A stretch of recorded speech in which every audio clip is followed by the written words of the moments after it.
Hello, my friends, and welcome back. Thank you very much for being with me again today. Got two articles, and I will put them together in this video. One is about a Spanish national who died in Ukraine, and the other one is about Severodonetsk and the situation over there. What's happening with the guys trapped in the Azot plant. So let's go with the first Spanish national dies fighting in Ukraine. This article comes from the New Voice of Ukraine from today, June 21st. 2022, it's been reported a Spanish national dies fighting in Ukraine, like many others. So it says here that a Spanish citizen died on June 18th while fighting Russia in Ukraine, Spanish news outlet Europa Press reported on June 21st. The 22-year-old man who had come to fight in Ukraine hailed from Manacor on the Spanish Mediterranean island of Majorca. 22-year-old. Earlier, U.S. newspaper The Washington Post reported that 52-year-old U.S. citizen Stefan Zabietsky died while fighting Russian invaders in Ukraine. According to a source in the U.S. Department of State, Zabietsky was killed by a landmine in Zaporozhye Oblast. 22 to die in a foreign country. Well, okay, well, meet his maker, I guess. What can I say?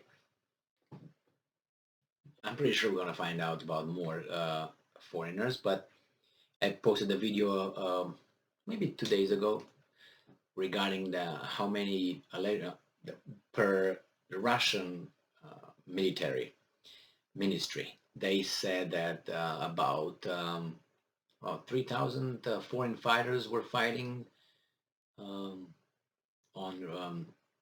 Ukraine side from 60 countries, or about 60 countries.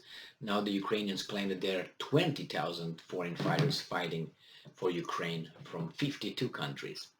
Well, I don't know what's the reality, but whatever, we'll find out maybe never. The other article here is The Voice of Ukraine, coming from The Voice of Ukraine from June 21st, 2022. Severodonetsk under intense artillery fire, bombing from air, says military administration head. And I'm quoting, "There is a high intensity of artillery shelling and bombing," he said.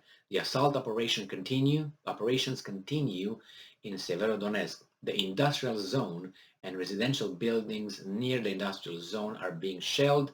Streets battles are underway in the town."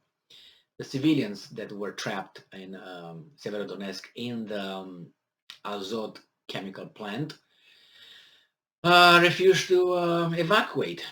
So it says here, civilians refused to evacuate from Azot shelters in Severodonetsk, says regional governor. So what are you going to do with them?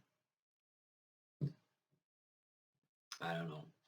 They expose themselves to something that they will not be able to control. According to Vlashenko, the intensity of hostilities has increased over the past few days. And I'm quoting, there is information that almost all the Russian reserves from the temporarily occupied territories are now on the front lines, the official said.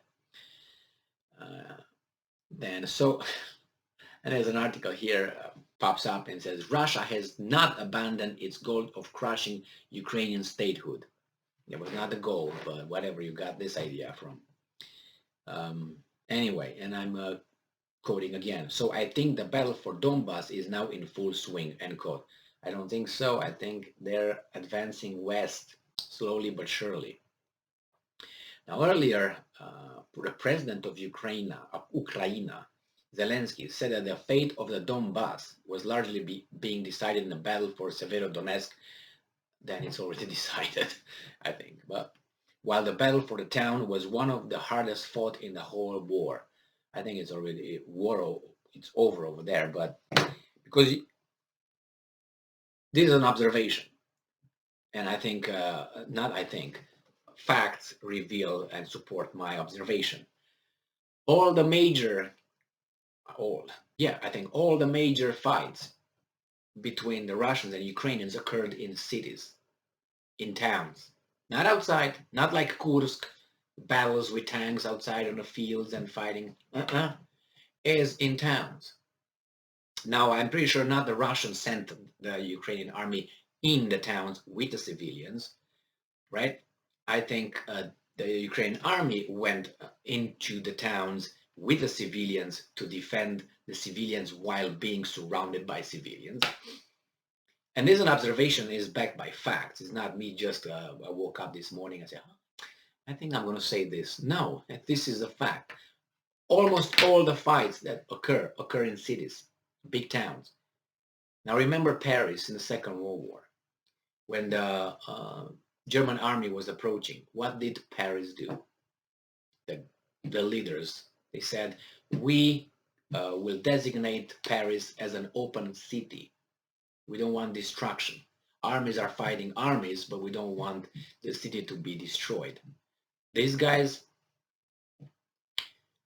as I said, I know that it was not the Russians who pushed the Ukrainians in the cities. It was the Ukrainian army pushing themselves into the cities to defend them. Why don't you defend them before the city, around the city, in an area?